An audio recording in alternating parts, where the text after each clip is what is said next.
যমুনার দুই তীরে দুই পুণ্যভূমি মথুরা ও গোকুল।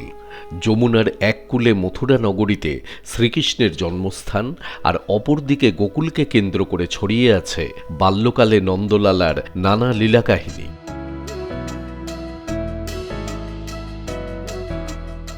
মাতা দেবকীর গর্ভজাত দেবকীনন্দন কৃষ্ণ মাতা যশোদার আদরে পালিত হন গোকুলে।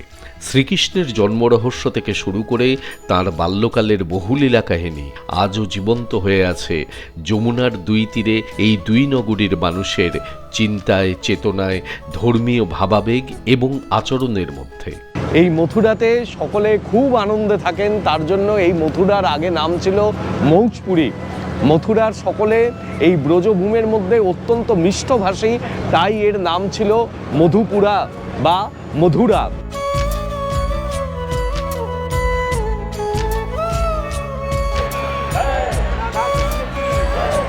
মথুরা ও গোকুলের এই পুণ্যভূমির বিভিন্ন অংশে ভ্রমণ করতে করতে প্রায় ৫,০০০ বছরের পুরাতন শ্রীকৃষ্ণের জন্মের ইতিহাসকেও মনে হবে যেন এই সেদিনের কথা। অপূর্ব এক ধর্মীয় ভাবে আবিষ্ট হবে আপনার সমগ্র চেতনা। তাই আজকের এই ভিডিওর মাধ্যমে আমাদের সাথে আপনারাও দর্শন করুন মুরলীধরের বাল্যকালের স্মৃতি বিজড়িত মথুরা এবং গোকুলের বিভিন্ন অংশ।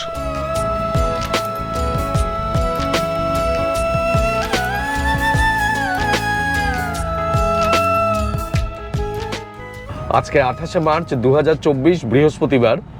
আজকে আমরা বৃন্দাবন থেকে যাচ্ছি মথুরার উদ্দেশ্যে। বৃন্দাবন থেকে মথুরার দূরত্ব হচ্ছে ১২ কিলোমিটার। এখান থেকে আপনারা অনায়াসে বাস পাওয়া যায়, অটো পাওয়া যায়, যে কোনোভাবেই আপনারা মথুরায় চলে যেতে পারেন। তারপরে মথুরাতে গিয়ে শ্রীকৃষ্ণ জন্মভূমির সামনে থেকে আপনারা প্রচুর অটো পাবেন মথুরা এবং গোকুল ঘোরার জন্য। অনায়াসে সেখান থেকে অটো বুকিং করতে পারেন। মোটামুটি এই ৫০০ থেকে ৭০০ টাকার মধ্যে অটো ভাড়া নেয়। আর তাছাড়া আপনারা এটাও করতে পারেন যে আপনারা মথুরাতে এসে পৌঁছিয়ে মথুরাতে কোনো একটি হোটেল নিলেন, নিয়ে পরের দিন আপনারা মথুরা ঘুরে নিতে পারেন, মথুরা এবং গোকুল অনায়াসেই এটা করতে পারেন। আমরা একবারে সোজা বৃন্দাবনে এসে করছি এবং বৃন্দাবন থেকে আমাদের সাথে যেহেতু দুজন বয়স্ক মানুষ রয়েছেন, আমরা সেই কারণে একটি গাড়ি নিয়ে যাচ্ছি। এতে কিছু কিছু জায়গাগুলো ঘুরতে আমাদের পক্ষে সুবিধা হবে, কিন্তু অতি সহজেই অটোতে করে মথুরার সাইট সিইং খুব ভালোভাবে করা যায়। আমরা এই যে যাচ্ছি মথুরা এবং গোকুল, এই পুরো মথুরা এবং গোকুল ঘোরার জন্য গাড়ি আমাদের কাছ থেকে নেবে হচ্ছে ৩,০০০ টাকা।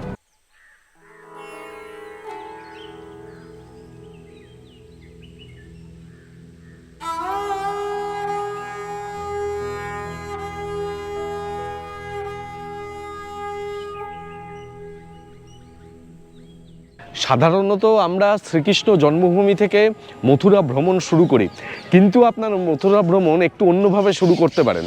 আপনারা প্রথমেই চলে আসুন কংসের কেল্লা দেখতে, মানে কংসের দুর্গ। এই যে দেখছেন আমার পেছনে এই যে দুর্গটি, এটি হচ্ছে কংসের দুর্গ। বেশ ভাঙাচোরা অবস্থা, আর অনেকগুলি সিঁড়ি বেয়ে দুর্গের উপরে পৌঁছাতে হয়। সেটা যদি আপনি না পৌঁছাতে চান তাহলে এই দুর্গের সামনে এসে আপনি এই দুর্গটি দেখতে পারেন। আরও বিশেষ করে এইখানে আসতে বললাম এই কারণে যে এইখানেই সামনে দিয়ে বয়ে যাচ্ছে যমুনা নদী এবং এই যমুনাতে বোটিং হয়। এই বোটে করে আপনি এখান থেকে দ্বারকাধীশ মন্দির এবং বিশ্রামঘাট পর্যন্ত যেতে পারেন। এই যাতায়াতের জন্য আমরা যে বোটটি ঠিক করেছি সে নেয় হচ্ছে পার হেড ১৫০ টাকা। এইখানে আপনি যমুনা নদীর উপরে বোটিং করুন, বোটিং করে এখান থেকে পৌঁছাবেন বিশ্রামঘাট। একটা অন্য ধরনের এক্সপিরিয়েন্স হবে।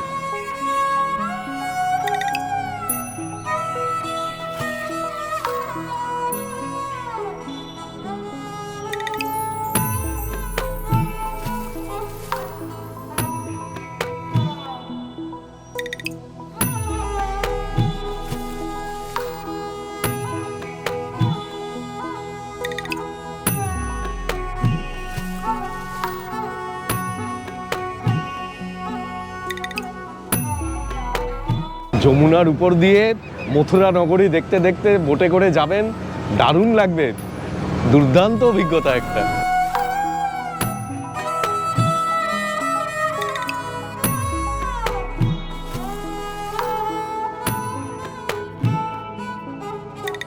এই যে ঘাটটিতে আমরা এসে পৌঁছলাম, এটি হলো দ্বারকাধীশ ঘাট। এইখানে নেমে দ্বারকাধীশ মন্দিরে যাওয়া যায়।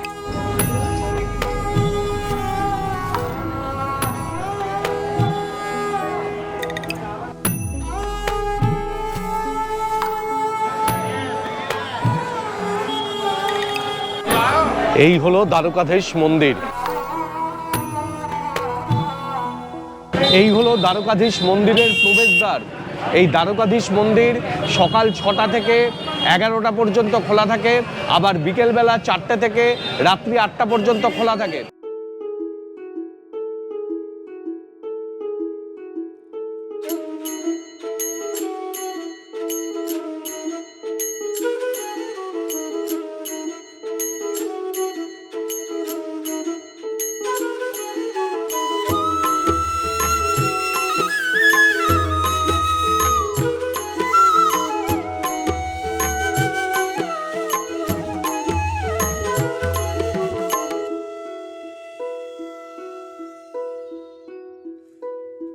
এই ঘাটটি হলো বিশ্রাম ঘাট।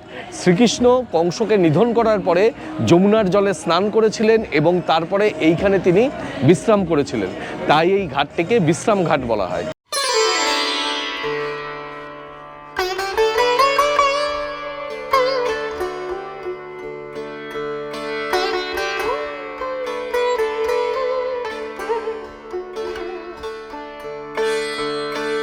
যমুনাতে বোটিং করে আবার ফিরে এলাম যেখান থেকে শুরু করেছিলাম, সেই কংসের কেল্লাতে।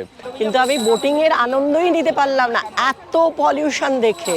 মানে পুরো নদীর ধার দিয়ে প্লাস্টিকের বটল, প্লাস্টিক, এত এত ফুলের মালা, মানে দেখলে রীতিমতো কষ্ট হচ্ছে যে একে তো যমুনার জল কালো কুচকুচে, তারপর পলিউশন হয়ে সেটা একটা বীভৎস রূপ নিয়েছে।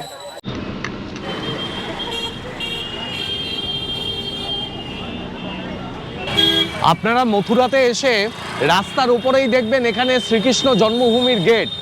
এই গেট দিয়ে হেঁটে আপনাকে শ্রীকৃষ্ণ জন্মভূমি কংসের কারাগার পর্যন্ত পৌঁছতে হবে। এই রাস্তাতে কিন্তু কোনো গাড়ি চলাচল করতে দেওয়া হয় না, সামান্য একটু দূরত্ব হেঁটেই যেতে হবে।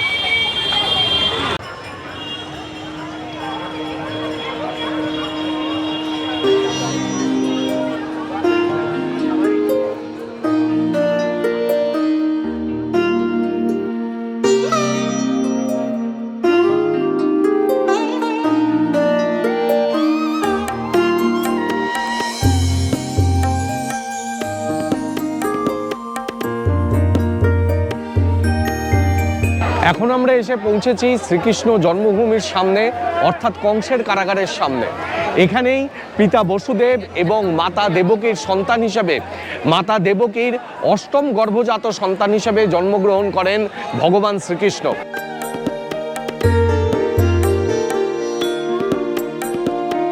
এর ভেতরে যে কংসের কারাগার রয়েছে সেখানে মাতা দেবকীর গর্ভে অষ্টম সন্তান হিসেবে জন্মগ্রহণ করেছিলেন শ্রীকৃষ্ণ। তারপরে পিতা বাসুদেব সেই সদ্যজাত শ্রীকৃষ্ণকে নিয়ে তিনি যমুনা নদী পার করে ওপারে গোকুলে নিয়ে যান।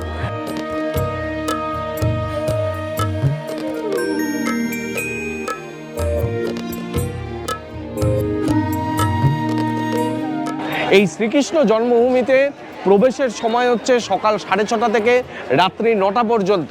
এই জন্মভূমির ভেতরে কোনো ধরনের ক্যামেরা, মোবাইল, ইলেকট্রনিক্স জিনিস কোনো কিছু অ্যালাউড নয়। এখানে ভীষণভাবে চেকিং হয় এবং চেকিং করে তারপরে ভেতরে ঢুকে আপনি কংসের কারাগারের সেই স্থান যেখানে ভগবান শ্রীকৃষ্ণ জন্মগ্রহণ করেছিলেন সেই জায়গাটি দর্শন করতে পারবেন। এই শ্রীকৃষ্ণ জন্মভূমি থেকে মাত্র 50 মিটার মতন এগিয়েই একটি কুণ্ড রয়েছে। সেই পবিত্র কুণ্ডের নাম হচ্ছে পোত্রাকুণ্ড। বসুদেব এবং দেবকী তারা বিভিন্ন ধরনের জামাকাপড় সেখানে ধৌত করতেন, মানে জামাকাপড় ধুতেন। শ্রীকৃষ্ণ জন্মভূমির সামনেই অনেকগুলি খাওয়ার দোকান আছে, বিভিন্ন ধরনের বিভিন্ন মানের খাওয়ার দোকান এখানে আপনি পাবেন। আমরা এখানে ব্রিজবাসী বলে একটি খাবার দোকানে ঢুকছি। এই ব্রিজবাসী এখানে একটি ফুড চেইন, বিভিন্ন জায়গাতে ব্রিজবাসীর দোকান রয়েছে। আমরা এই শ্রীকৃষ্ণ জন্মভূমির সামনে যে ব্রিজবাসীর দোকানটি, সেই দোকানটিতে ঢুকছি। আমি আগে যখন মথুরাতে এসেছিলাম তখনও এই ব্রিজবাসীতে খেয়েছিলাম। আমি এখানে এসে নিলাম কচুরি, আর ওরা নিয়েছে হচ্ছে ছোলে ভাটুরে। এই যে কচুরি, 4টে কচুরি, তার সাথে সবজি, তার সাথে আচার এবং স্যালাড। আর এখানকার মিষ্টি কিন্তু দুর্দান্ত, বিভিন্ন ধরনের মিষ্টি পাওয়া যায়। 4টে বরফি নিয়েছি মিষ্টি হিসেবে। এই যে বসার জায়গাটা একসাথে পাইনি, মা আর মাসি ওইদিকে বসেছে, আর আমরা এইদিকে বসেছি। আর এই যে এইখানে ওরা নিয়েছে ছোলে বাটুরে। কেমন খাচ্ছেন আপনারা ছোলে বাটুরে? ভালো, খুব সুন্দর। সকালবেলা খুব ভয় পাচ্ছিলাম ছোলে বাটোরা খেয়ে কতটা ঠিক থাকতে পারবো, কিন্তু না, টেস্ট খুব ভালো, ভালো লাগছে। আমি তো জানি এই দোকানের খাবার ভীষণ ভালো, প্রত্যেকটা খাবারই ভালো। তবে আগের বার ছোলে বাটারা খাইনি বলে এবার ছোলে বাটারা টেস্ট করলাম, ভীষণ ভালো, ভীষণ ভালো। আর তার সাথে কচুরিটাও বেশ ভালো। এই কচুরি নিয়েছে হচ্ছে 4টে কচুরি 100 টাকা, আর ছোলে ভাটুরে নিয়েছে হচ্ছে 145 টাকা করে। আর আমরা এখানে যে বরফিটা নিয়েছি ওটা নিল হচ্ছে 25 টাকা করে। এই শ্রীকৃষ্ণ জন্মভূমির সামনেই আপনি এখান থেকে গোকুল ভ্রমণের জন্য অটো পেয়ে যাবেন। এখানে অনেকেই এসে আপনাকে অটোর জন্য বলবে, দরদাম করে অটোতে উঠে পড়বেন, উঠে পড়ে গোকুল ভ্রমণ করে আসবেন। এখানে মোটামুটি অটো নেয় হচ্ছে 500 থেকে 700 টাকার মধ্যে।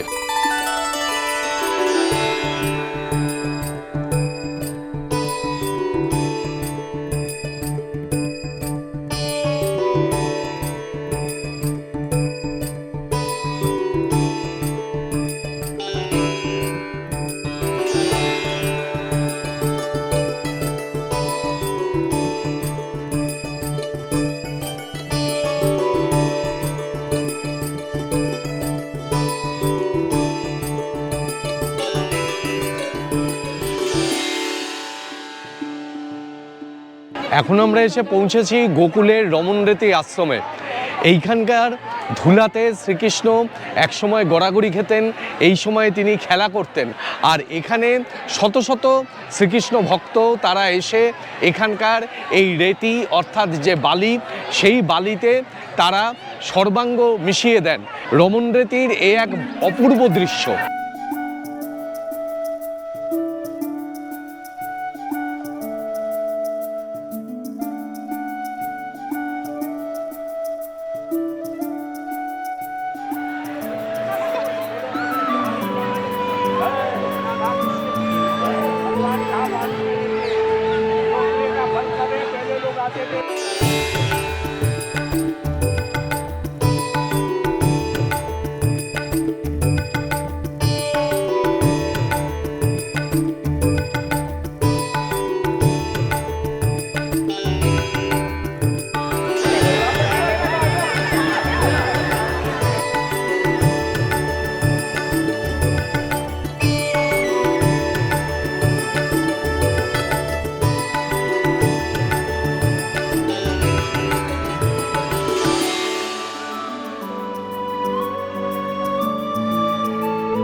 মাথা ঘুরিয়ে ছেড়ে দিল, প্রচন্ড প্রচন্ড এক্সাইটমেন্ট। ওরে বাবা রে বাবা, যেমন বাজনা বাজবে তেমন তো নাচ করতে হবে, নাচ করতে পারে না, তাই একটু ঘুরালাম।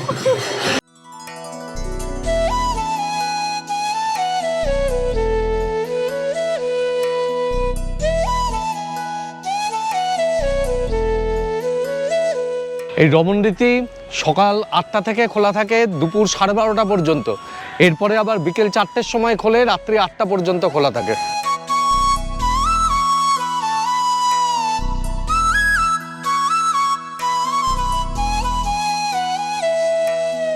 এই মথুরা অঞ্চলের নন্দের প্রকৃত বাড়ি কোনটি সেইটি নিয়ে কিন্তু একটি মতভেদ আছে।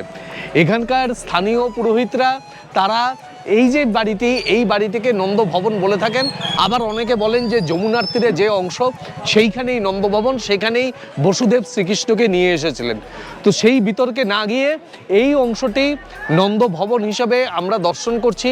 এর ভেতরে উল্লেখযোগ্য বৈশিষ্ট্য হচ্ছে যে এখানে 84টি স্তম্ভ রয়েছে। এই 84টি স্তম্ভের মধ্যে 4টি হলো মূল স্তম্ভ। বলরাম এই 4টি স্তম্ভের মাঝখানে তার পিতা এবং মাতাকে বসিয়ে 4টি স্তম্ভকে প্রদক্ষিণ করেছিলেন এবং যার ফলে তিনি বলেন তার বিশ্ব ভ্রমণ করা হয়ে গেল। সেই 4টি স্তম্ভ এখানে পুজো করা হয় এবং এখানে ভেতরে মন্দিরে কৃষ্ণ বলরামের মূর্তিও রয়েছে। ভেতরে ছবি তোলা নিষেধ, আনুষঙ্গিক কিছু ছবি তোলা যায়। বাল্যকালে শ্রীকৃষ্ণের আরেক লীলা হচ্ছে, তাকে যশোদা মাতা তিনি উখলের সাথে বেঁধে রেখেছিলেন। উখল মানে যেটাকে আমরা বাংলায় জাতা কল মতন বলি, সেই জাতার যে দণ্ডটা, সেই ভারী দণ্ডের সাথে শ্রীকৃষ্ণকে বেঁধে রেখেছিলেন যশোদা মাতা।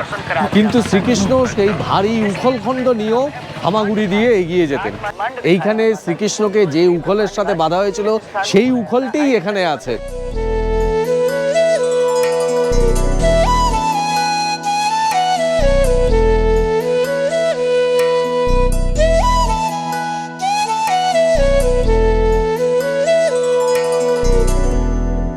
এখন আমরা এই যে ঘাটটির সামনে এসেছি, এই ঘাটটির নাম হলো ব্রহ্মাণ্ড ঘাট। মা যশোদা বালক শ্রীকৃষ্ণকে নিয়ে এখানে যমুনার থেকে জল তুলতে আসতেন, আর বালক শ্রীকৃষ্ণ সেই যমুনার তীরের মাটি নিজের মুখে দিয়েছিলেন। মা যশোদা তার মুখের ভেতর পরীক্ষা করতে গেলে যে সে মুখের ভেতর মাটি দিয়েছে কিনা সেটা দেখতে গেলে বালক শ্রীকৃষ্ণ মুখ হাঁ করেন, আর সেই মুখের মধ্যে মা যশোদাকে তিনি বিশ্ব ব্রহ্মাণ্ড দর্শন করান। সেই দৃশ্য দেখে মা যশোদা এখানে মূর্ছিত হয়ে পড়েন। বালক শ্রীকৃষ্ণের মুখের মধ্যে মা যশোদা বিশ্ব ব্রহ্মাণ্ড দর্শন করেছিলেন বলে এই ঘাটটিকে বলা হয় ব্রহ্মাণ্ড ঘাট।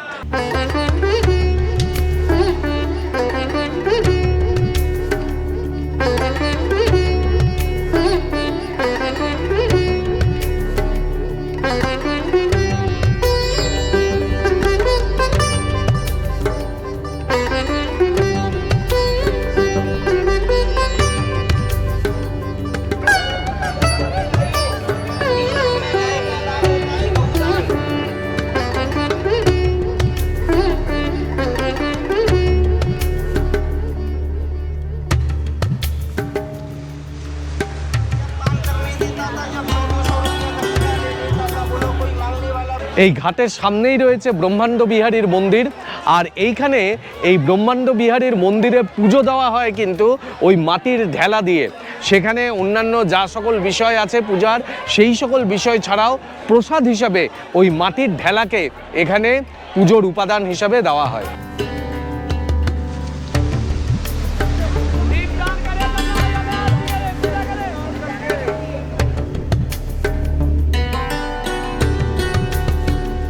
বালক শ্রীকৃষ্ণের মুখের মধ্যে সমগ্র বিশ্ব ব্রহ্মাণ্ড দেখে মা যশোদা খুব চিন্তিত হয়ে পড়েন যে বালক শ্রীকৃষ্ণ নন্দলালার তার একই রূপ আমি দেখছি। তখন এইখানে মহাদেব এসে মা যশোদার সেই চিন্তা দূর করেন। তারপরের থেকে মহাদেব এখানেই অধিষ্ঠান করছেন। এই মহাদেবের নাম চিন্তাহরণ মহাদেব।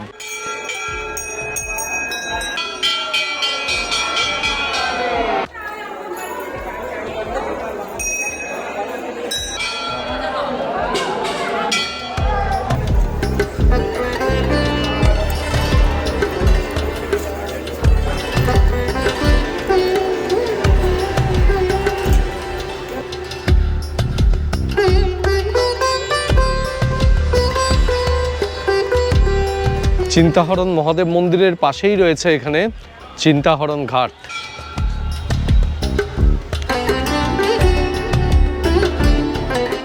এখন আমরা এসেছি কবি রাজ খানের সমাধিক্ষেত্রের সামনে। কবি রাজ খান ইনি মোগল রাজবংশের সঙ্গে প্রকৃতপক্ষে যুক্ত ছিলেন। এই মোগল রাজারা তাদের রাজত্ব ছিল আগে আগ্রায়, আগ্রার পরে তাদের রাজত্ব হয় দিল্লিতে। কিন্তু এই যে আগ্রা এবং দিল্লি এর মাঝামাঝি জায়গাতে কিন্তু এই মথুরা অবস্থিত। এই আগ্রা থেকে দিল্লিতে যাতায়াতের পথে মোগল রাজারা এখানে গোকুলে একটি জায়গা রয়েছে, সেইখানে তাদের একটা তহসিল ছিল। এই সময় কবি রাজ খান তিনি এই অঞ্চলে কৃষ্ণভাবে বা কৃষ্ণের এই মহিমায় তিনি আকৃষ্ট হয়ে এখানে তিনি অবস্থান করে যান এবং কৃষ্ণের নামের উপর তিনি বহু পদ সৃষ্টি করেন এবং এখানে তার ইচ্ছা অনুসারে তার মৃত্যুর পরে এখানেই তাকে সমাধিস্থ করা হয় এই ব্রজভূমিতে। আমরা এখন এসেছি সেই রাজ খানের পবিত্র সমাধিক্ষেত্রের সামনে। এই জায়গাটির নাম হচ্ছে নন্দচৌক। এই যে রাস্তাটি দেখাচ্ছি এটি হচ্ছে কৃষ্ণদ্বার। এই রাস্তাটা দিয়ে গিয়ে আপনি নন্দের বাড়ি, যেখানে বাসুদেব তিনি নন্দকে নিয়ে এসেছিলেন, সেই বাড়িতে আপনি গিয়ে পৌঁছাবেন। আর এই যে রাস্তাটি, এই রাস্তাটি দিয়ে বসুদেব শ্রীকৃষ্ণকে যমুনা পার করে নিয়ে এসেছিলেন।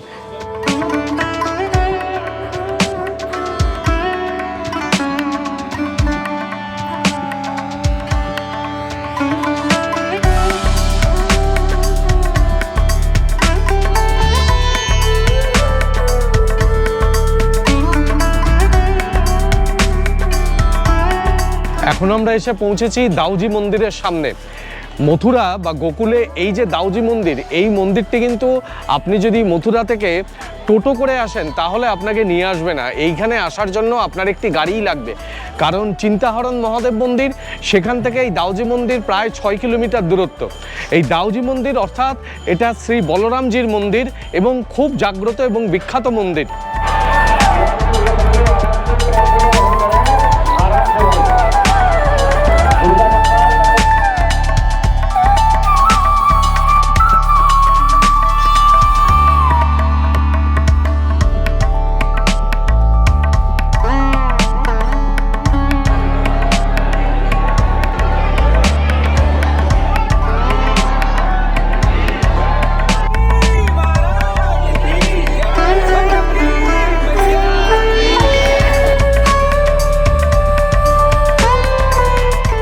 এইখানে এই যে দাউজি বলরামজির মন্দির রয়েছে, তার ঠিক পাশেই রয়েছে তার স্ত্রী রেবতী মাতার মন্দির।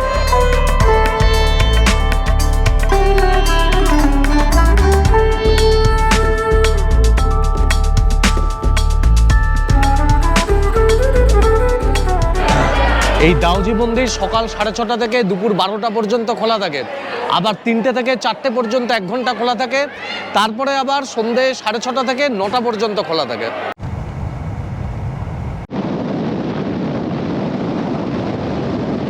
বৃন্দাবনের বিভিন্ন মন্দিরগুলির মধ্যে একটা খুব সুন্দর মন্দির হলো পাগলা বাবার মন্দির। শ্রী লীলানন্দ ঠাকুরজি মহারাজ তিনি এই মন্দিরের প্রতিষ্ঠাতা।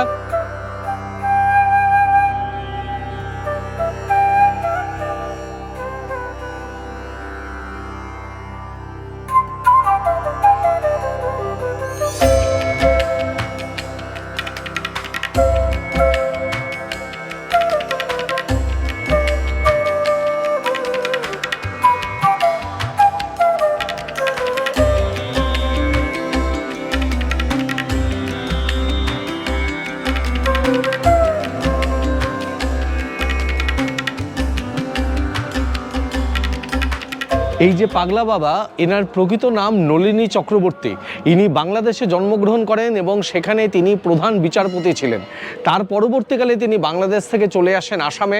আসামে এসে কামাখ্যা মন্দিরে তিনি কামাখ্যা মায়ের সেবায় নিজেকে নিয়োজিত করেন। এই সময় বিভিন্ন জায়গা ভ্রমণ করতে করতে তিনি বৃন্দাবনে আসেন এবং বৃন্দাবনে এসে রাধা এবং কৃষ্ণের মনোহর রূপ তার হৃদয় হরণ করেন। তিনি রাধা এবং কৃষ্ণের সেবায় নিজেকে নিয়োজিত করেন এবং এখানে তার বিভিন্ন ভক্তগণ বিভিন্নভাবে তাকে অর্থ দান করেন, তাকে জমি দান করেন এবং তিনি এখানে এই 9 তলা বিশিষ্ট বিশাল এই মন্দিরটি গঠন করতে উদ্যোগী হন। সম্পূর্ণ মার্বেল দিয়ে তৈরি এই মন্দিরটি দেখতে অপূর্ব সুন্দর।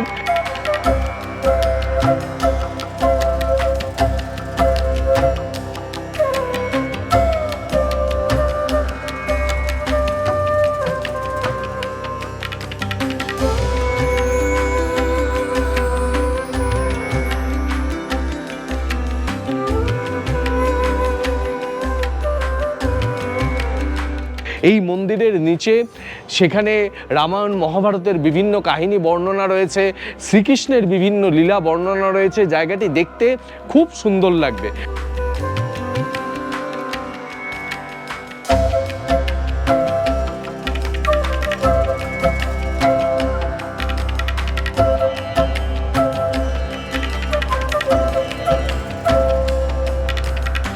আর এই যে পাগলা বাবা, পরবর্তীকালে এনার নাম হয় লীলানন্দ ঠাকুর। তিনি লীলানন্দ ঠাকুর হিসাবে এই বৃন্দাবনেই তিনি দেহত্যাগ করেন এবং এইখানে তার সমাধি মন্দিরও রয়েছে। আর এই মন্দিরটি পাগলা বাবা মন্দির নামে সমধিক পরিচিত।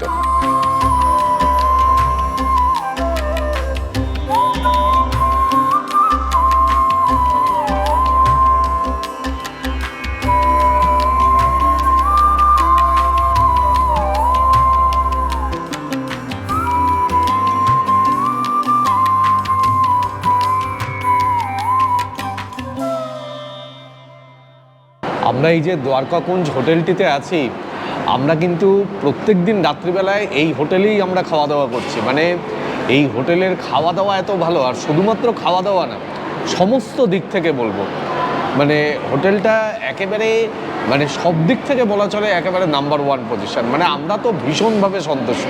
সবচেয়ে ভালো কথা হচ্ছে এখানে পরিষ্কার পরিচ্ছন্ন। মানে আমি তো সব জায়গায় গেলে ওইটা সবার আগে খুঁজি, সে যত দামি হোটেল হোক, কিন্তু এইখানে এসে আমি মানে কি বলবো, এত ভালো পরিষেবা পেয়েছি এই ভিড়ের মধ্যে। মানে একদম আমরা যেদিন এসেছি পুরো হোটেল ফুল, তার মধ্যেও যা পরিষেবা পেয়েছি ভাবা যায় না। ওদের কিন্তু এখানকার যে স্টাফ, হ্যাঁ প্রত্যেকে ভালো, প্রত্যেকে ব্যবহার ভালো। মানে কোনো দিন বলতে হয়নি এই টাওয়েল বদলে দাও, এখানে কেন পরিষ্কার করনি, মানে নিখুঁত কাজকর্ম। আমরা তো এখানে বিভিন্ন দিন বিভিন্ন ধরনের খাওয়া দাওয়া নিয়েছি। কোনো দিন আলু পরোটা, কোনো দিন নিয়েছি পনির, এবং এখানে ভাতও পাওয়া যায়, সব কিছুই পাওয়া যায়। আর আজকে আমরা নিয়েছি এখানে পিস পোলাও, আর তার সাথে 1 প্লেট শাহী পনির, আর 2 প্লেট নিয়েছি আমরা কাশ্মীরি আলুর দম, তাই তো? কাশ্মীরি আলুর দম 2 প্লেট। আমরা লাস্ট 5 দিন আমরা এখানে রয়েছি, কিন্তু এই 5 দিনের মধ্যে দুপুরে কিংবা রাত্রে কোনো একবেলায় কিন্তু আমরা এখানে খেয়েছি। তার কারণ হচ্ছে এখানে সুস্বাদু খাবার, মানে অসাধারণ খাবার। নিরামিষ রান্না যে এত ভালো হতে পারে সেটা কিন্তু এখানে না আসলে বুঝতাম না।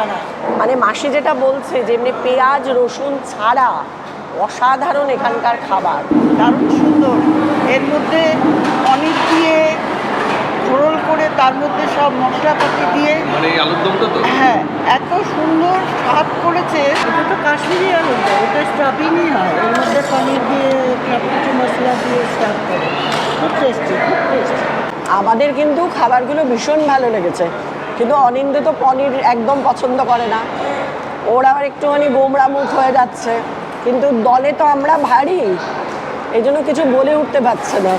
আমরা এত বলছি এই খাবার ভালো, ওই খাবার ভালো, সেই খাবার ভালো, ওর চুপ করে শুনছেই ভালো, বিশেষ করে।